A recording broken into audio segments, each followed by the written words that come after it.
Walk until there's only one of you left. Maintain a speed of 3 miles per hour.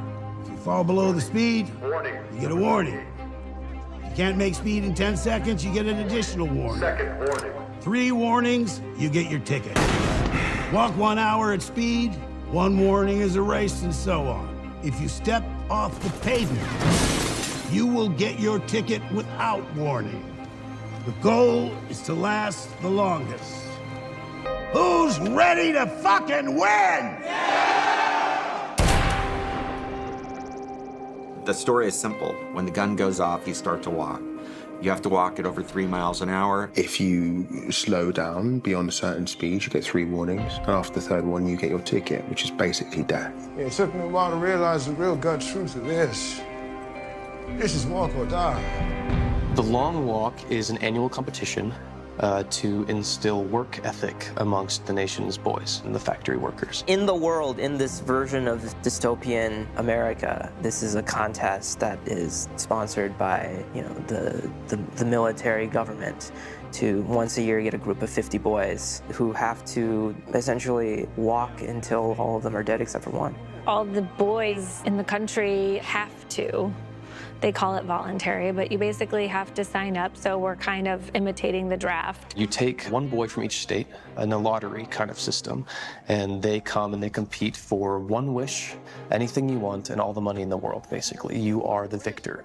And the daunting part about this race is that there's no finish line, and there's 1 man standing. In a way, it's very simple. I mean, you can look at the premise and go, this is sort of similar to something like the Hunger Games. But in a way, it's the most distilled version of that. The rules don't allow for direct physical antagonism between any of the walkers. So in a way, it's much more psychological. It's an individual contest for each of the participants. And it really is a contest about endurance. This is not a competition in which boys are trying to take one another out. Actually, this is really a story about camaraderie and the dynamics between these young men who don't know one another but become friends through the walk.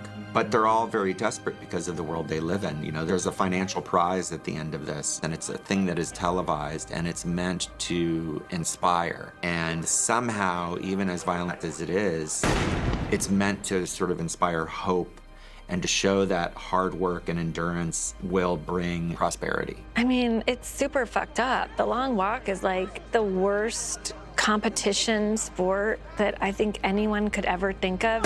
And when you think about what we're watching on television in the unscripted world and these competition shows, like, how long is it until we are actually killing people on television? Like, it feels like we're on our way there. I keep hoping that part gets easier. That's what I'm afraid of.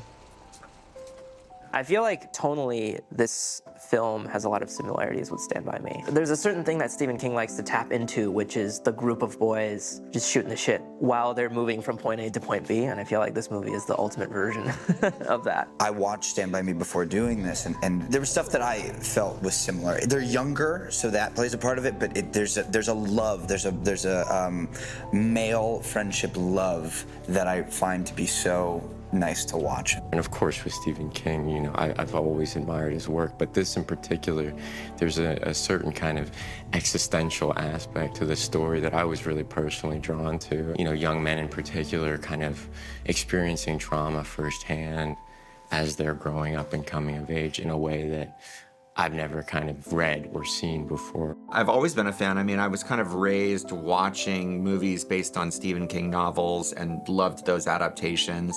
I had, read numerous books of his. I always gravitated toward the ones that were less supernatural and more grounded. The stories like The Long Walk that have a very grounded, authentic feeling to them. They say you shouldn't make friends on the Long Walk, but fuck it, I sort of like you three. I first came across this book around 2006, and I was working on I Am Legend, and I was working with Akiva Goldsman on that project, and we were trying to find something to do after that, and he asked if I had read The Long Walk, and I had not, so he gave me a copy of the book. I read it, instantly fell in love with it. It became my favorite Stephen King book, and we went to go after the rights to see if we could do it together, and somebody else, another filmmaker, had just gotten the rights, which was, a very sad thing, and not long ago, maybe 2 years ago, I got a call from Roy Lee, movie. I'd gotten a call from Stephen King's agent and was given the opportunity to try to adapt The Long Walk because it's been attempted many times in the past couple of decades, and I was like, of course, I want to give it a shot. Where else in the world would you have an opportunity like this? Nowhere is the answer. I was just finishing Strange Darling. I was just exhausted from it, and I was in post, and I remember knowing that I wanted to work after I was finished, but knowing that I didn't want to direct something right away. I needed to recharge, and I told Roy that. I said, I want to write something next for somebody else. And so Roy called me and said, are you interested in writing The Long Walk? And I said, absolutely. It was one of those interesting ones where it felt like the stars kind of aligned. You know, we were working with Roy Lee at the time on something else, and Roy, having a really strong relationship with Stephen King, had gotten access to the book after it had come out of its time in previous development, and so he just asked Francis, knowing him really well, if he wanted to do it, and you know, it was very much just right place, right time, and all the ingredients coming together. Roy calling me, and I said, yes, definitely, let's do it. I think he's got it harder than either of us. I think he might throw him off. Adaptations can always be really tricky. You really think it's gonna be harder? So when it came time to adapting this, I started talking to Roy Lee, our producer, and he had just done a movie with J.T. Molnar. And what I kind of loved was this idea of working with a writer-director, actually, somebody that really thinks cinematically. He's a writer, but JT's also a director, and so something that was really important to get right in the screenplay version, which I think previous attempts had been less successful at, was really making it feel like a visual experience and not so much like a play, because JT had that kind of visual sense as a director. In addition to being a writer, he was able to really kind of bring that out in the script. He and I could collaborate and talk about how you can take a story about these young men walking that is, quite honestly, primarily dialogue, and turn it into something visual. Goddamn motherfucker! One of the interesting aspects about the story itself, Stephen King's story, is he was writing a novel that was sort of a reaction to the Vietnam War and a bit of a war allegory. So I kind of ran with that. And I didn't want to explain too much about what the world is and how the government works and too many details, because it's truly a story that's about these young men and it's about their relationships and their emotional dynamics. And that's really the heart of it. What, walk me a while? Yeah. Yeah, I do, Pete.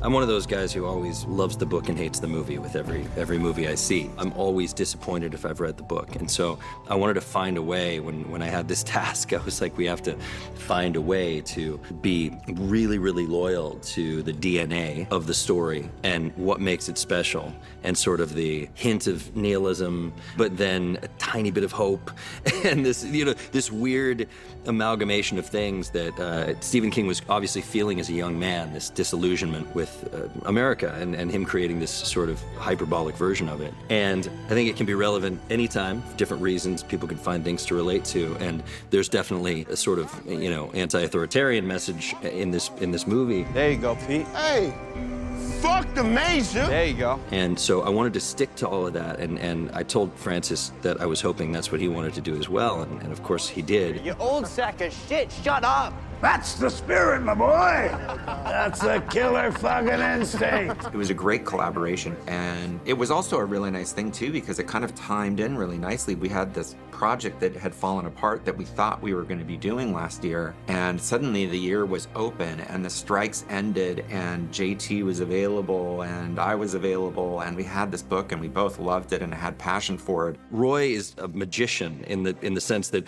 when he has this idea to put a project together, he just starts calling the people he knows, saying, do you want to do this? And when he cuts through that garbage that most people go through when they are setting up a project, he gets things done fast. Like, he called me and asked if I wanted to write it. I said yes. Then a few days later, he said, Francis wants to direct it. And then like a week later, maybe a few days later, we were talking to Lionsgate about it, and they said yes on the call, and we were off to the races. JT wrote it really pretty quickly, and luckily because of my relationship with Lionsgate, we were able to sort of push it into, you know, production, and we kind of hit this window where we could go up to Canada and in the summer season, and it's like everything kind of worked together, and we threw this movie together really, really quickly, but in the best possible way. That's a goddamn accomplishment. Give yourselves due kudos, boys. Keep on. Thank you for clicking on our video, everybody. If you like what you saw here, please make sure you like the video and subscribe and share with your friends who like this sort of content. Joblo remains an independent company, and we appreciate all of your support.